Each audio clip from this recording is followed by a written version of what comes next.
So Dan, we wanted to have you here today to talk about girths because you're seeing a lot on social media right now, all of these different types of girths, and people are talking a lot about girths and different things that are coming up with different relief points and stuff. Right. And I think it gets really confusing for people out there that are trying to figure out what is the best thing for their horse.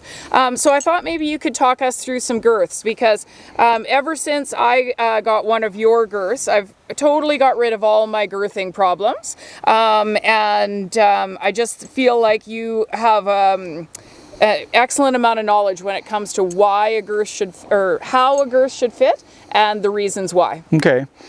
I mean, girths are very simple, actually. The thing is that it's like everybody goes to bed at night trying to dream up that next $1 million saddle pad or $1 million girth, when girthing is very simple. The billets run straight up and down on both sides. So when I tighten this girth up, I'm pulling straight through to the other set of billets. So anytime I deviate off this straight pulling pressure, I'm not getting equal pressure. So the saddle's on a weight-bearing surface, the sternum pectoral is a weight-bearing surface. So again, we want to distribute weight to create stability and comfort. So that's why my girths are 7 inches wide, extremely hard in the middle, and they stay solid. You'll see this girth here where I can put my hand here, can't get it underneath there, or can't get it underneath there. That is bearing pressure over 7 inches. So therefore, I've give the saddle, the girth has the ability to stabilize the saddle, because when your girths are not correct, a lot of them will push forward and come into the armpit of your horse, and then the billets will pull forward, and then the saddle is pulling up on top of your shoulder of your horse, so blocking the motion. So girths can do that. So we want to have wide weight bearing surface cut out for the elbow and the tricep, and always elastic on both sides of the girth. On dressage girths we want 1.5 inches. On jumping girths we want 3 inches, and on western girths 1/2 inch. So elastic on both sides because we need the horse to breathe.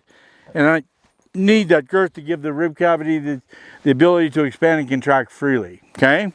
So also with girths, we want our girths to come as high as we can. Because if I'm girthing my horse down here, one underneath the pec muscles here, there's approximately 10 nerves that run through there. So when I'm doing that, I'm sitting right on top of a group of nerves, and I'm tightening up to the group of nerves, which is not nice.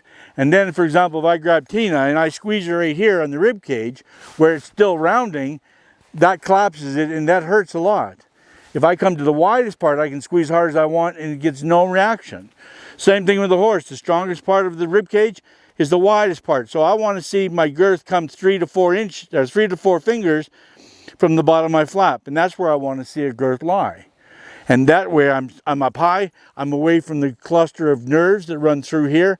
And also when a lot of people don't understand that when you create motion, that's also why I cover my girth so that everything can come in and under. So when this front limb lifts and it comes back, see how far back that comes?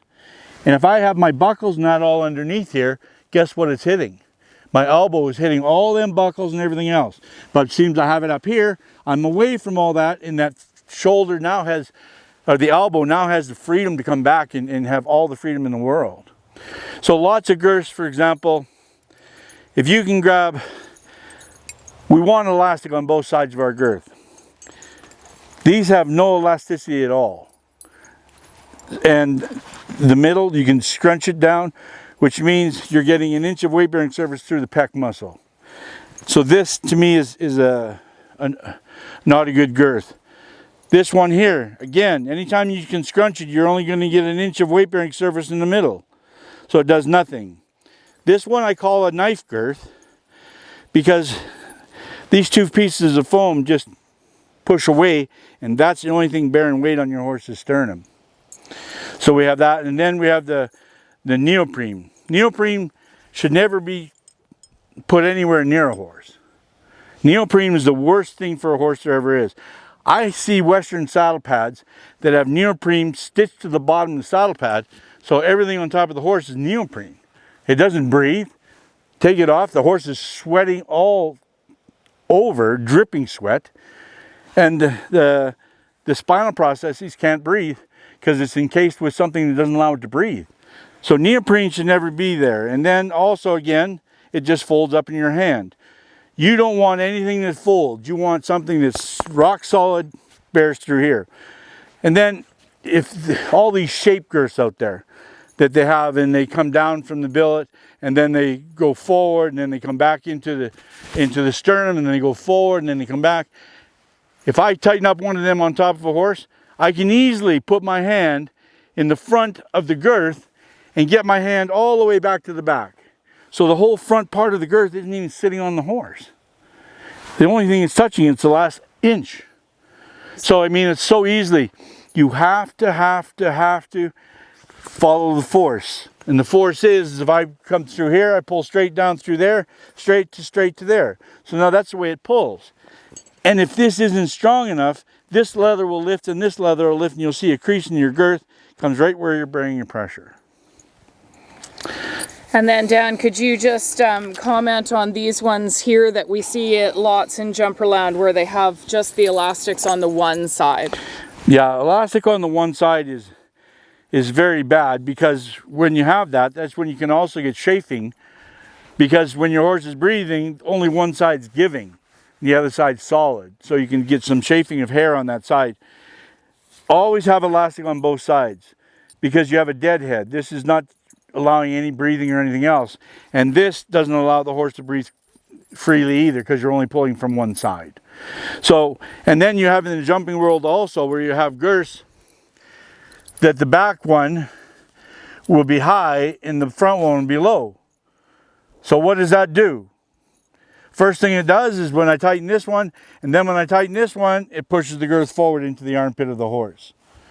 Because, so then your billeting system, because when this goes forward, then these come more equal. So them girths push everything into the elbow of your horse.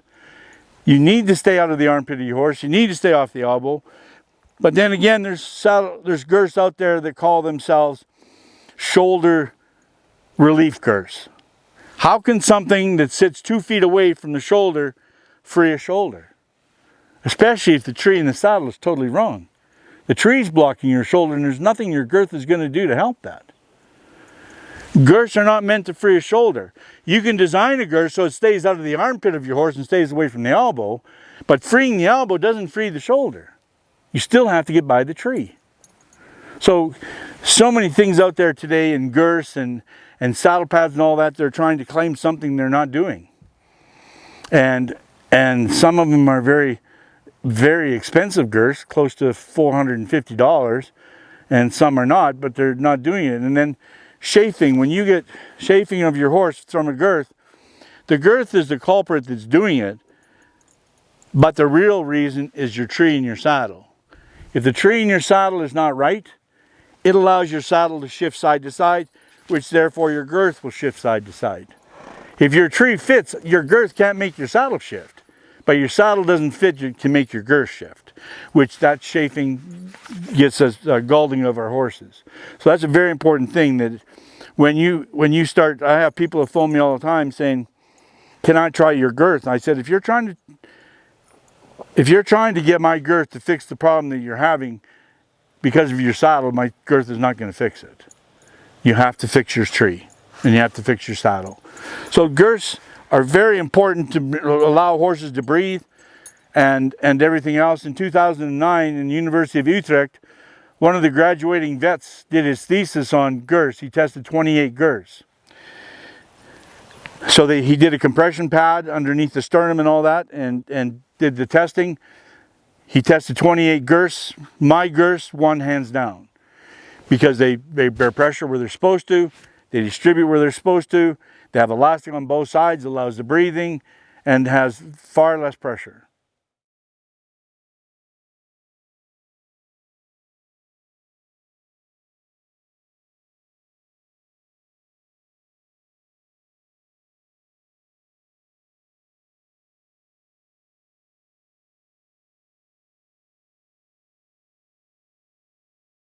And can you give us the your thoughts on how tight your girth could be? Because I know you have some good thoughts with really good analogies that'll help people understand.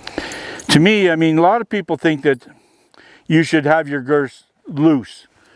But if you have your girths loose, you have to realize that the back of your horse, the belly of your horse, as he walks or trots, moves side to side.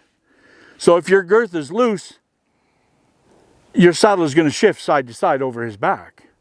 So if I put a small child on your back and I tell you to run 15 feet, 20 feet away, and I tell that small child on your back to move their head only side to side, how far do you think you get before you tell them to sit still? Now think about a 100 to a 200 pound person on top of a horse's back, that the saddle shifting a half an inch both sides. And that's what they have to do. They have to compensate for what we're doing on their back. So in my world, when you have a good fitting saddle, long tree point, fitting to the horse's withers well, I use air because I find it to be the best, and you have a good girth that has good weight bearing surface through here and elastic on both sides, there's no such thing as too tight in my world. Such thing as too loose. I have many riders that they'll say, oh, that's too tight. So I say, tighten the girth up to where you think it's good, and then go ride. And then I'll let you ride for 10 minutes, and then I'll come in and I'll tighten it to where I say it should be. And then you ride, and everyone says the horse works much better when I sit still. The quieter you sit, the better the horse does his job.